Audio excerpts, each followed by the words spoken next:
जो तुम्हारे अनुकूल बर्ताव करे सदैव, तो आप निश्चित समझ लेना आपका दरबार में प्रवेश नहीं होगा। बात समझ लो हृदय से, आपका कल्याण नहीं होगा, क्योंकि जगत में यही तुम्हें मिलता रहा है, उसी से तुम्हारा मलिन अहंकार पुष्ट हुआ है। अब उसके नष्ट होने का अवसर मिला है, क्योंकि भक्त संग मिला है। एक शिष्य बनने के लिए गुरुदेव के पास गए। काफी दिन जाने पर उन्होंने हिम्मत आई और कहा, मैं आपको गुरु रूप से वरण करता हूं और आप मुझे मंत्र दीजिए। तो उनका, इतने दिन के निरीक्षण में मैंने तुम्हारे अंदर क्रोध वृत्ति बहुत पाई है। आश्रम में तुम जिससे देखो झिड़कते रहते हो, तुम्हारी नाक में गुस्सा रखा है। हम मंत्र तब देंगे जब तुम इस गुस्से पर काबू कर लो। 1 वर्ष तुम्हें समय देते हैं, अपने क्रोध को काबू में करो, फिर तुम्हें हम मंत्र देंगे। 1 वर्ष तक तुम्हें कोई भी सताए, तुम्हें गुस्सा नहीं करना जी। 1 वर्ष पूरा हुआ, स्नान करके आ रहे थे, गुरुजी ने एक मेहता रानी को बुलाया और कहा, माई ये आ रहा है, तुम झाड़ू ऐसा लगाना किसी के ऊपर धूल जाए। ठीक है। वो तब तक खड़ी रही जब तक वो अजान नजदीक आए, तो रज में ऐसी झाड़ू लगाई कि पूरा रज ऊपर एकदम, तुझे दिखाई नहीं दे रहा मैं नहा के आ रहा हूं, और ऐसा बहुत बिगड़े। वो हाथ जोड़ के, महाराज क्षमा करो, हमें पता नहीं था कि आप आ रहे हो, हमारा काम ही है सोनी लगाना, ऐसा। तो मारने के लिए भी। अब वो गए, कहा गुरुजी 1 वर्ष हो गए। तो बोले, जिसको त्यागने के लिए कहा था वो तो त्यागा नहीं। सुना अभी अभी तुम गुस्सा करके आ रहे हो मेहतरानी से, जो नित्य सोनी सेवा करती हैं। पूज्य भाव रखना चाहिए। तुमने उन पर क्रोध किया और सुना कि तुमने ऐसे भी मारा नहीं, पर हाथ तुम्हारा उठ गया, अभी नहीं, जाइए 1 वर्ष और अभ्यास कीजिए। अब दूसरे वर्ष जो वो नित्य वही आश्रम की सोनी सेवा का उसका, बोले अब की बार झाड़ू मारना, धूल नहीं, नजदीक आवे तो झाड़ू ऐसे लग जाए उसके शरीर में। बोले जो महाराज मारेगा तो नहीं। बोले नहीं, अब की बार 1-2 शिष्य आसपास रहेंगे, अगर वो गुस्सा करेगा तो उसे पकड़ लेंगे, तुम्हें मारेंगे नहीं। ठीक है महाराज। जब वो स्नान करके बड़े आनंद से आ रहे थे, तो अब की धूल नहीं उड़ाई, सीधे नजदीक जाके ऐसे झाड़ू 1-2 मारी और सीधे उसके शरीर में, पैरों में ऐसे। उसने कहा कि मूर्खा, तुझे समझ में नहीं है, मेरा 1 साल पीछे बर्बाद कर दिया। फिर दूसरा, मैं स्नान करके दीक्षा के लिए जा रहा था और बहुत कड़ुआ बोले, पर हाथ नहीं उठाया। गुरुजी, देखो तुमने गुस्सा किया, अभी 1 वर्ष, जब तुम्हें गुस्सा ना आवे 1 वर्ष अभ्यास करो। क्रोध नष्ट होने पर ही हम, क्योंकि ये क्रोध बना रहेगा तो ये भजन आगे को जो विस्तार करना है भजन का, भागवतिक प्रकाश, वो होने नहीं देगा। अब सोचो, जो अपने लोग परमार्थ में काम क्रोध लोभ आदि की वृत्तियों को ही नहीं देख रहे, मनमानी आचरण कर रहे, कैसे भगवत बोध होगा। गुरुदेव इतना समय हो गया और आपने एक बहाना बना लिया है कि गुस्सा करो। बोले दोष दृष्टि करते हो, और नहीं क्षमा, पर तो 1 वर्ष और, अगर भगवान नाराज हो जाए किसी कारण से, तो गुरुदेव भगवान क्षमा कर दे तो भगवान कभी अपराध नहीं मानते। हरि रूठे गुरु शरण है, गुरु रूठे हरि नाहि।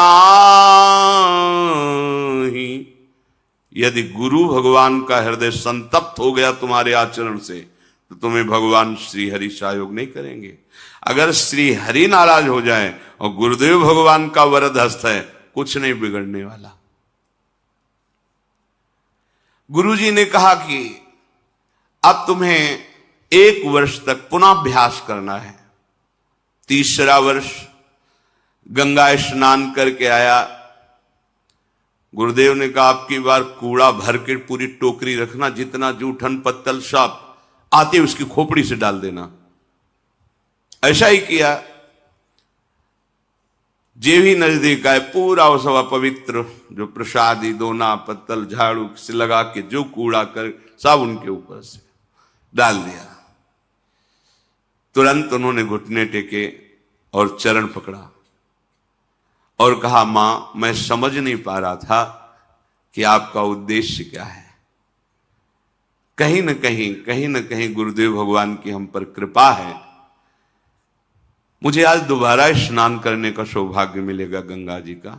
लौट गए, नहा के आए, कहना नहीं पड़ा गुरु मंत्र दे दो, आओ गुरु मंत्र लो। क्रोध, मान, कई बार बताया लाला बाबूजी जब परम विरक्त रहते थे, एक लंगोटी लगाते, भिक्षावृत्ति से जीत, और जब श्री कृष्णदास जी से कहते कि विरक्त मंत्र और विरक्त भेष दे, और नहीं अभी आप अधिकारी नहीं, तो खोज करते कि मेरे में कौन सी ऐसी कमी रह गई जो गुरुदेव। तब ध्यान आया कि बड़े सेठ थे तो रंगनाथ जी के सेठ से उनकी लाग डांट थोड़ा ईर्ष्या चलती थी, हो सकता है ये वृत्ति अंदर हो, इसलिए शायद ऐसा। तो भिक्षुकों की लाइन में सुबह वहां खिचड़ी आदि, रंगनाथ जी वो भिक्षुकों की लाइन में खड़े हो गए। किसी ने जाकर बताया कि लाला बाबू भिक्षुक बनकर के खड़े, वो सेठ जी सुंदर सुंदर भोग सामग्री और अमूल्य वस्तुएं, और कहा सेठ जी आप लाइन में क्यों खड़े। एकदम ईर्ष्या जो अंदर थी वो सब पानी पानी हो गई, और उनका आप आइए। ऐसा नहीं, बोले हम तो भिक्षुक हैं, बस 1 मुट्ठी खिचड़ी या चावल दे दीजिए। और वापस जा ही रहे थे कि रास्ते में गुरुदेव मिल गए और कहा आज तुम्हें विरक्त मंत्र और विरक्त भेष देने की इच्छा हो गई। बड़ा सूक्ष्म भगवत मार्ग। ये देहाभिमानी, धनाभिमानी, बुद्धियाभिमानी ये उस महिमा को नहीं जानते हैं। तो जब हमको किसी भक्त का संग मिले तो समझना कि मन का आधार मिल गया है। हमने प्रभु को नहीं देखा, लेकिन प्रभु स्वरूप गुरुदेव को देख रहे हैं। हम प्रभु से तो बात नहीं की, पर अपने गुरुदेव से बात कर रहे हैं। प्रभु की आज्ञा को तो हम नहीं समझ पाए, क्योंकि गीता भागवत वेद सब भगवान की आज्ञा है, पर हम गुरुदेव की आज्ञा पर चलते हैं। तो इनकी कृपा से ज्यादा प्रयास नहीं करना पड़ेगा, मन स्वाभाविक लगने लगेगा। साधन का उपदेश उसी के ऊपर रंग लाता है जो उनकी आज्ञा के अनुसार चलते। सुनते तो सब हैं, ध्यान रखना, रंग उसी के ऊपर। एक एक शब्द बहुत कीमती होता है। जब संत महात्मा बोलते तुम उसे ऐसा मत समझना कि इनका नशा है बोलना, एक एक शब्द बस पकड़ लो, ये परमार्थ है। एक एक शब्द पर ध्यान दो। अगर तुम उसे उपहास में ले लोगे तो कहते ही रहते, तो माया घसीट के वहां खड़ा कर देगी। अब ना पीछे के रह गए, जो मंत्र जपते थे वो नहीं चलेगा, क्योंकि तुमने दूसरा मंत्र ले लिया, और जहां मंत्र लिया वहां अपराध बन गया, अवज्ञा बन गया। अब ये भी नहीं चलेगा। वो होगा क्या? विषय चिंतन और लोक रिझावा, खत्म, परमार्थ खत्म। अध्यात्म यहां प्रकाशित होता है। गुरु आज्ञा से चलो, आपको मार्ग अंदर दिखाई देगा, शुद्ध दिव्य मार्ग, ये मार्ग चल रहे हैं। यदि आज्ञा का पालन नहीं किया तो एक शब्द याद रखो, तुम्हारा स्खलन हो जाएगा। स्खलन होता है गिर जाना, तुम पतित हो जाओगे, गिर जाओगे। ये मार्ग ध्रुवदास जी ने लिखा है कि यद्यपि घरनी अति बुरी, पति नहीं छाणत ताय, देखत ही पर पुरुषम तजत ही वाय। पत्नी बहुत कड़वे स्वभाव की है, बड़ा रुद्र रूप रखती है, अनुकूल व्यवहार नहीं करती है, पर वो किसी और पुरुष की तरफ आंख उठा के नहीं देखती। कभी पति उससे त्याग नहीं सकता। लेकिन बहुत मधुर व्यवहार करती है, बहुत मृदु मीठा बोलती है, सामने आने पर बड़ा सम्मान करती है, लेकिन पीछे आचरण उसके पर पुरुष से जिस दिन उसको पता चलेगा उसी दिन उसके हृदय से बात खत्म हो जाएगी कि ये मेरी बात। बस ऐसे ही हमारे गोपाल जी की, हमारे प्रभु की रीति है। मन वचन कर्म से प्रभु के अनन्य होकर एक भरोसो, एक बल, एक आश विश्व। अगर कहीं दिखाई दे गया कि दूसरे का आश, बस भी बहुत लंबी यात्रा है, आप मंजिल नहीं प्राप्त कर सकते। तो एक शब्द याद रखिए कि आज्ञा पालन न करना अर्थात अपने मार्ग से स्खलित हो जाना है। भक्ति साधन को मामूली साधन मत समझो। जो महाप्रेम प्रकट करके भगवान को अधीन कर दे, उसके लिए सिर्फ तुम्हारी अनन्यता की परीक्षा होगी। ध्यान रखना, सिर्फ अनन्यता की। आप अनन्य। हितोत्सव की बधाई में शब्द श्री जी ने निकाला था अंदर से कि निकुंज में बधाई बट रही तो निकुंज है, यहां भी एक बधाई सुन लो। यदि इनके सिवा तुम्हारे हृदय में अन्य आश्रय नहीं हुआ तो बधाई पक्की आखिरी जन्म। तो आपको लगता है हवा में बोल गए। एक दिन टटिया स्थान के एक महापुरुष बहुत प्रसन्न थे। उन्होंने कहा आज जो आ जाएगा, जो मांगेगा वो दे देंगे। संतों की मौज होती।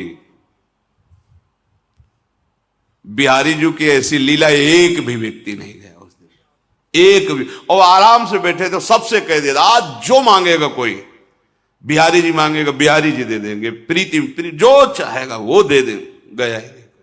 चिल्लाते जाओ तुम्हारा आखिरी जन्म। बोले हम ऐसे आचरण करेंगे कि तुम्हारी एक भी बात सत्य नहीं होने देंगे। अब फिर क्या है? अनन्यता होए अनन्य एक व्रत गाहो, बस इतनी केवल मांग है। गीता जी में देख ले, भगवान ने बहुत बार अनन्यता के लिए कहा। साधन में योग्य सद्गुरुदेव ही परमार्थ हैं। योग्य शब्द इसलिए यहां इन महापुरुषों की वाणी है इसलिए लगाया कि पहले गुरु संग करना, पहला ही आधार बताया गया सत्संग, कि संग से ये देखना है कि ये जो मुझे स्वीकार कर रहे हैं मेरे धन के लिए, मेरे किसी पावर के लिए या किसी स्वार्थ के लिए तो नहीं है। अगर है तो नहीं बनाना चाहिए गुरु। जज स्वामी जब नारायण स्वामी के नाम से जो प्रसिद्ध हुए, जब उनको जज भाव से वैराग्य हुआ भगवत प्राप्ति के लिए, तो हरिद्वार गए, ऋषिकेश। वहां सब संतों के समीप चरणों में जाते और कहते मेरे पास अरबों की संपत्ति है और मुझे वैराग्य हो गया, बस सन्यास आप दे दीजिए और सारी संपत्ति ले लीजिए। तो बस सीधे उत्तर होता आप गंगा नहा के आ जाइए। वो दोबारा जाते नहीं उस आश्रम में, क्योंकि उनको यह लगता कि मेरी जज पद और मेरी संपत्ति का यहां मान हो रहा है, बात नहीं बनेगी। मैं अमुक हूं, मेरे पास इतना वैभव है और मैं विरक्त होना चाहता हूं, सब आपको देना। आओ आओ आओ, मतलब आदर किसका हो रहा है? नहीं। जहां वो गए उनको तब उन्होंने विचार किया कि गुरु के बिना भगवत मार्ग नहीं, भगवत मार्ग के बिना हमारा जीवन नहीं, इसलिए प्राण त्याग देंगे। तो उत्तराखंड तो पर्वतों का, बहुत बड़ी बड़ी खाइयों का, तो विचार किया ऐसी ऊंचाई में चढ़ेंगे और वहां से शरीर को गिरा देंगे और मृत्यु। क्योंकि बिना गुरु के भगवत मार्ग प्रकाशित नहीं होता, गुरु हमें मिल नहीं रहे। जो ही चढ़ाई पर चढ़कर गिरने की सोचा, पीछे से किसी ने पकड़ लिया। ऐसे पीछे मुड़ के देखा, एक संत खड़े थे। गुरु चाहिए? नारायण नारायण नारायण। तत्काल अंतर्धान हो गए। जीवन भर बस नारायण नारायण नारायण। तो भाई जी के समीप जब गीता वाटिका में गए थे तो नाम महिमा दिखाने के कोई चमत्कार नहीं, वो एक ऐसे नली रखे, कहीं भी रख दो, यहां रख दो, कान में लगाओ तो यहां नस जैसे धक धक ऐसे होती, ऐसे नारायण नारायण नारायण नारायण। काशी में एक माई थी जो सन्यास मार्ग की पथिक थी, और प्रणव ओम ओम ओम, तो जैसे तिलक बहुत काल तक लगाओ फिर धुलो तो वहां सफेद चिन्ह बन जाता है, ऐसे उसके पूरे ऐसे शरीर में ऊर्ध्वभाग में प्रणव लिखा हुआ था, लिखा हुआ नहीं, ऐसे स्वाभाविक ऐसे उसके त्वचा में दिखाई देता था। हमारे हित धाम में श्री स्वामी शरण बाबा हो गए हैं, उनके मस्तक में ऐसे राधा निरंतर रटने का, राधा राधा। यदि हम जिनके पास गए हो हमारे पद का सम्मान कर रहे हैं, हमारी भोग सामग्री का सम्मान कर रहे हैं, तो फिर बात गड़बड़ है, फिर ठीक नहीं। शिष्य बनने के लिए केवल उसकी भगवत प्रियता देखी जाती है। क्यों मंत्र लेना चाहते हो? भजन करके भगवत प्राप्ति, इसके बाद कुछ नहीं पूछा जाता। तुम व्यापार करते हो, तुम नौकरी करते हो, तुम क्या नहीं, तुम कौन हो, क्या, कुछ मतलब नहीं। किस कुल के, कितना पढ़े लिखे, कितना ऐश्वर्य, ये सब अगर पूछा जाता है तो बात कुछ और है। केवल पूछा संत केवल देखता है किस उद्देश्य से तुम दीक्षा लेना चाहते हो। हमारे पाप नष्ट हो जाए, हमारा कल्याण हो, अधिकारी हमें भगवत प्रेम प्राप्त हो, हमारा जीवन सार्थक हो, हम धर्म से चले, सत्य से चले, बस इतना परिचय। आप जो भी हो मेरे प्रभु के अंश हो, जहां के भी हो हमारे प्रभु की गोद में हो, चलो भगवत मार्ग में, बस इतना परिचय आवश्यक है। तब लग जोगी जगत गुरु, जब लग रहे निराश, और जब आशा मन में भई तो जग गुरु और जोगी दास। ये भगवत मार्ग है। इसलिए कह रहे हैं भगवत मार्ग प्रकाशित होता है गुरुदेव से, पर योग्य गुरु आवश्यक है। यदि गुरु ना मिले तो भगवान से प्रार्थना करो, उनका नाम जप करते हुए कि मुझे गुरुदेव रूप से मिलो। भगवान के नाम का आधार पकड़ो और उनसे प्रार्थना करो कि कोई वैष्णव, कोई परम हंस, कोई भगवत प्रेमी महात्मा जो आप में रमण कर रहा है, आप जिसके हृदय में खेल रहे हैं, मुझे परिचय नहीं, आप मुझे मिलाओ। भगवान मिला देंगे, या वो स्वयं आके वर्ण कर लेंगे या वहां पहुंचा देंगे, और नहीं। अपने आप से निर्णय मत कीजिए, आज बनाया कल छोड़ दिया, ये खिलवाड़ का मार्ग नहीं है, इसमें अपराध बनेगा और आपका चांस जो भगवत प्राप्ति का है वो मुश्किल हो जाएगा। पूज्य गुरुदेव जी ने बताया कि जब आपके अनुकूल व्यवहार होने लगे तो समझिए आपका कल्याण नहीं होगा।